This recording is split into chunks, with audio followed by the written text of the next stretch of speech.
उस देश की जिसके साथ सरहद पर तो तनाव है, लेकिन भारतीय बाजार में उसी का बोलबाला है। आप अब तक समझ ही चुके होंगे कि हम बात कर रहे हैं चीन की। ताजा आंकड़े सामने आए हैं। चीन के सीमा शुल्क विभाग यानी कस्टम ने 14 जुलाई को ये आंकड़े जारी किए हैं और इन आंकड़ों के मुताबिक इस साल के पहले छमाही में दोनों देशों के बीच बुलेट ट्रेन की रफ्तार से व्यापार हुआ है। दोस्तों, किसने सोचा होगा कि चाइना इंडिया की मदद करेगा और इंडियन एक्सपोर्टर्स की हेल्प करेगा।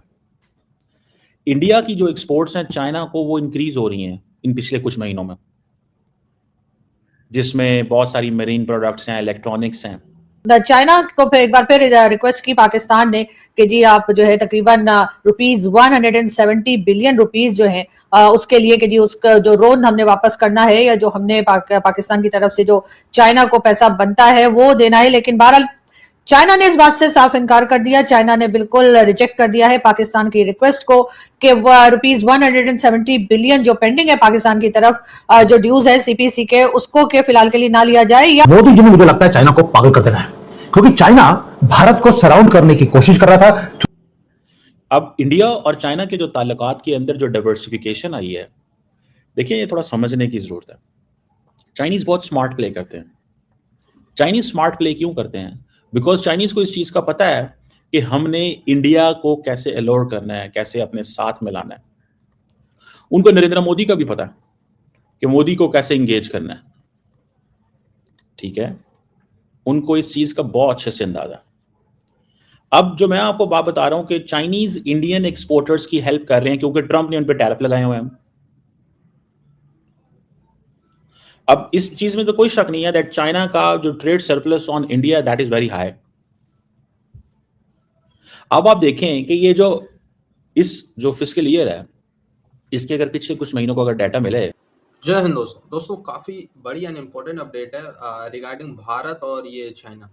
आपको पता है चाइना अधिकतर भारत का एक ट्रेडिशनल एनिमी है, ट्रेडिशनली ही कहेंगे, क्योंकि 1947 से दोस्ती तो चाइना ने ऊपर ऊपर से दिखाने की कोशिश की पर छूरा ही गोफा एंड में। वो बात हम साइड में रखते हैं। लेकिन बात ये हो गई है कि ट्रेड बढ़ रहा है, दोनों देशों का ट्रेड बढ़ रहा है, साथ ही साथ भारत के एक्सपोर्ट्स बढ़ रहे हैं। चाइना की जो ट्रेड रिपोर्ट्स है उसके अकॉर्डिंग भारत के एक्सपोर्ट टू चाइना लगभग 32% के आसपास मेजर सेक्टर में बढ़े हैं। मेजर सेक्टर मतलब स्टील, आयरन और कोयला, ये सारी चीज़ें में बढ़े। और ओवरऑल अगर एक्सपोर्ट मिला के देखा जाए मेजर माइनर तो तकरीबन जो है 19% के आसपास भारतीय एक्सपोर्ट बढ़े हैं। ये पहली बात मैं आपको बता रहा हूँ। लेकिन चाइना के एक्सपोर्ट भी बढ़े हैं दोस्तों। चाइना के एक्सपोर्ट तकरीबन 13% के आसपास बढ़ा है। तो ये बड़ा नंबर है बिकॉज चाइना तो ऑलरेडी भारत को बहुत ज़्यादा एक्सपोर्ट कर रहा था और अगर उसमें भी 13% बढ़ रहा है तो ये काफ़ी थोड़ी सी कंसर्निंग बात है। लेकिन अच्छी बात यह कि भारत के एक्सपोर्ट भी बढ़े हैं, घटे नहीं हैं, बराबर नहीं है, भारत ने एक्सपोर्ट बढ़ाया है। भारत ने कहा अगर हम आपका सामान खरीद रहे हैं तो आपको भी हमारे सामान खरीदना पड़ेगा, अदरवाइज हम ड्यूटी, एंटी डंपिंग ड्यूटी, ये सारी चीज़ें लगाएंगे। तो ये चीज़ें देखने को मिली। और दूसरा फैक्टर ये है कि RIC, रूस, इंडिया, चाइना, तो इन तीनों का भी एक अलग से ही एक माहौल है और इन तीनों का एक अलग से गुट है जो कि शायद अमेरिका को और यूरोप को काउंटर करने के लिए सारे लोग इसको बात करते हैं। तो उसके लिए आपस में म्यूचुअल अंडरस्टैंडिंग बनाना और तीनों देशों का आपस में ट्रेड, इंफ्रास्ट्रक्चर और समझ जियोपॉलिटिक्स को लेके डेवलप करना पड़ेगा।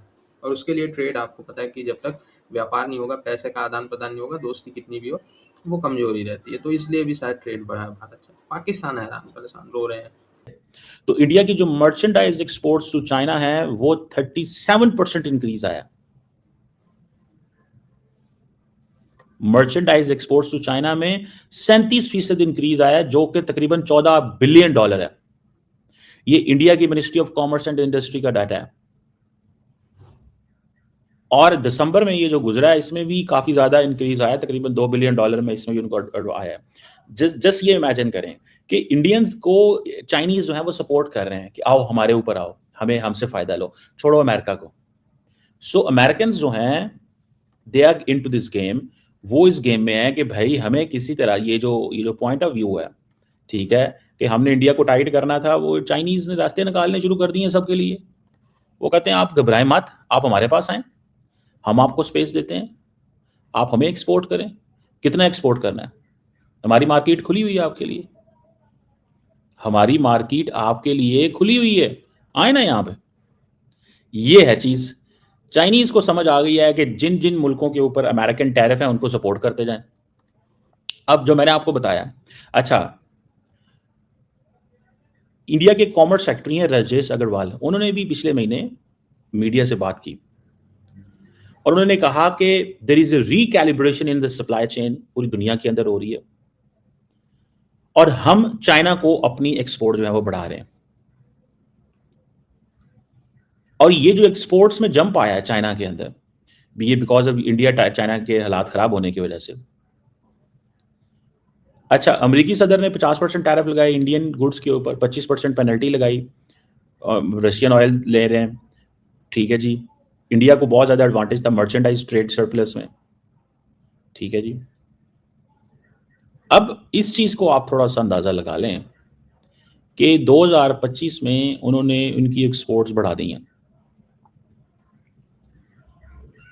So India at one hand, अच्छा, बेसिकली जिस तरह अमेरिकन है ना, अमेरिकन ने स्मार्ट खेला, अमेरिकन ने स्मार्ट खेला। स्मार्ट क्या खेला? उन्होंने कहा जी हम टाइट करेंगे इन सबको। अच्छा, टाइट कर लें आप, लेकिन वो अपना फायदा देख रहे थे। लेकिन इंडिया की जो इकोनॉमिक डिपेंडेंस है अमेरिका के अंदर, वो उस तरह की नहीं थी कि वो सारी कोलैप्स कर जाएंगे, क्योंकि जो सर्विस सेक्टर है वो एक अलग है, उसके ऊपर पेनल्टीज नहीं है। इंडिया की जो बड़ी एक्सपोर्ट है उसमें सर्विस सेक्टर भी है, समझ रहे हैं सर? इस चीज का भी उनको एडवांटेज हुआ है।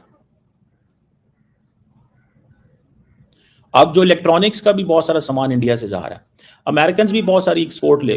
ट्रंप जो नुकसान पहुंचाना चाह रहे थे इंडिया को, अगर आप उसमें देखें कि इंडियंस ऑलरेडी आईफोन तो एक्सपोर्ट कर रहे हैं। जो फ्रेंड शोरिंग बाइडेन ने शुरू की थी उसकी बुनियाद तो इंडिया में रखी जा चुकी है, तो India already exporting so much. तो अब इंडिया अपनी ट्रेड डील्स भी कर रहा है, बुनियादें रखी जा चुकी हैं, फिर मार्केट इस तरह की है कि nobody can move away. Europeans भी भाग भाग के आ रहे हैं, ठीक है, फ्री ट्रेड एग्रीमेंट भी कर रहे हैं, सारा कुछ कर रहे हैं। तो that gives a lot of chance and choice. India और यूरोपियन यूनियन जो है वो भी अपनी डील क्लोज कर रहे हैं, मेजर ट्रेड डील। तो ये जो अमेरिकन एडमिनिस्ट्रेशन कर रही है इंडिया के साथ, इट सीम्स कि ये लॉन्ग टर्म नहीं है, इट सीम्स कि ये लॉन्ग टर्म नहीं है। उसको राइट ऑफ कर दिया जाए, उसके लिए उन्होंने बिल्कुल साफ इनकार कर दिया। और यकीनन इससे साफ पता लग रहा है कि पाकिस्तान और चाइना के रिलेशंस अब किस तरफ जा रहे हैं। वैसे तो बात हम कहते हैं कि जी हमारी समंदर से गहरी दोस्ती है और पहाड़ों से ऊंची है, ऐसी है वैसी है, और न जाने कैसी कैसी दोस्तियां जो हम अपनी जताते फिरते हैं। जाहिर है कि हर एक का एक दूसरे के साथ कोई ना कोई बेनिफिट जुड़ा होता है। चाइना का जो बेनिफिट जुड़ा था वो शायद चाइना को अब होता हुआ दिखाई नहीं दे रहा है, और उनका ख्याल था कि शायद हम कोई प्रोजेक्ट कंप्लीट कर लेंगे, उससे उनको कोई फायदा होगा। और जाहिर है चाइना हमेशा से बिजनेस माइंडेड रहा है और इन्हीं चीजों को लेकर आगे बढ़ा है, और ऐसे में पाकिस्तान की तरफ से इस तरह का कोई काम होता हुआ दिखाई नहीं दे रहा। तो ऑब्वियसली अब चाइना ने पाकिस्तान को कुछ थोड़ी बहुत आंखें दिखानी शुरू की हैं और कहना शुरू किया है कि भाई आप लोग आखिर कर क्या रहे हैं, और आप लोग जो भी कर रहे हैं बहरहाल उसमें चाइना का कोई फायदा नहीं है। और इसीलिए चाइना जो है अब पाकिस्तान के साथ उस तरह से बिहेव नहीं कर रहा जैसा कि हम कराना चाहते हैं, या हमारी कोशिश होती है कि जी हमसे जो है वो हमें पैसा दे तो दिया जाए लेकिन हमसे मांगा ना जाए। प्रोजेक्ट का कहकर भी हमारे यहाँ पैसे तो लगा दिए जाएं, लेकिन हमसे कभी ये ना कहा जाए कि जी ये पैसा जो है वो कहाँ गया और किधर गया और आखिर ये प्रोजेक्ट कंप्लीट क्यों नहीं हुआ। हम हर बार यही दिखाते रहते हैं, चाहे वो भारत हो या अफगानिस्तान या दूसरी कंट्रीज को, कि जी हमारी तो जी चाइना से बड़ी दोस्ती है और चाइना तो हमारे बगैर रह ही नहीं सकता, और चाइना तो हम और चाइना एक ही है। लेकिन बहरहाल अब जो है ये मामला जो है वो दूसरी तरफ जा रहे हैं और खराब होने की तरफ अब स्टार्ट किया जा चुका है। अगर पाकिस्तान ने अकल ना पकड़ी या पाकिस्तान ने अगर संभाला ना लिया तो यकीनन ये जो चाइना के साथ हम अपनी दोस्ती बताते हैं वो खत्म होती हुई या खराब होती हुई डेफिनेटली दिखाई देगी। हमेशा से मैंने कहा है कि पाकिस्तान ने कभी भी अपनी इकोनॉमी के ऊपर काम नहीं किया, चाहे कोई भी गवर्नमेंट आई हो, चाहे वो सिविलियन हो, चाहे वो कह लीजिए कि वो मिलिट्री की गवर्नमेंट आई हो, लेकिन कभी भी इकोनॉमी पे काम नहीं किया गया। जब भी इकोनॉमी पे किसी ने काम किया गवर्नमेंट ने, तो उन्होंने अपनी पर्सनल इकोनॉमी पे जरूर किया कि किसी तरीके से हमारे जो पॉलिटिशियंस हैं, पॉलिटिशियंस को लाने वाले लोग हैं, वो जरूर अपनी जेबें भरते रहे हैं इस करप्शन के पैसे से, लेकिन पाकिस्तान की पब्लिक को कोई फायदा नहीं हुआ है। जाहिर है कि चाइना ने भी जब सीपीसी शुरू किया था तो उनका ख्याल नहीं होगा कि इतना लंबा ये प्रोजेक्ट चलेगा और उसके बाद ये एक तरह का कह लीजिए कि वो जिसे कहते हैं ना कि सफेद हाथी जो हमारे यहाँ कहा जाता है वो साबित हुआ, जिसके अंदर आप पैसा डालते जाइए पैसा खत्म होता जाएगा और प्रोजेक्ट जो है वो वहीं का वहीं आपको खड़ा दिखाई देगा। उसके बाद कई तरह की दूसरी प्रॉब्लम्स भी शुरू हो चुकी हैं। जाहिर है कि गवादर के लोग जो हैं अब उनको आहिस्ता आहिस्ता करके समझ में आया कि भाई ये जो प्रोजेक्ट शुरू किया गया है पाकिस्तान और चाइना की तरफ से, उसमें गवादर के लोगों का या बलूचिस्तान के लोगों का कोई फायदा नहीं है। ये फायदा जो है वो या तो चाइना थोड़ा बहुत उठा लेगा अगर प्रोजेक्ट कंप्लीट हो गया, या अगर ना भी हुआ तब भी चाइना उस इलाके पे कब्जा करता चला जा रहा है। और इस बात को वहां के रहने वाले, वहां के मकामी लोग और जिनकी वो जमीन है वो जरूर समझ रहे हैं, लेकिन पाकिस्तान की गवर्नमेंट जो है वो इस बात से ना सिर्फ ये कि इनकारी है, बल्कि वो ये कोशिश कर रहे हैं कि शायद लोगों को मामू बनाया जा सके, लोगों को ये समझाया जा सके कि जी ऐसा कुछ नहीं है। लेकिन बहरहाल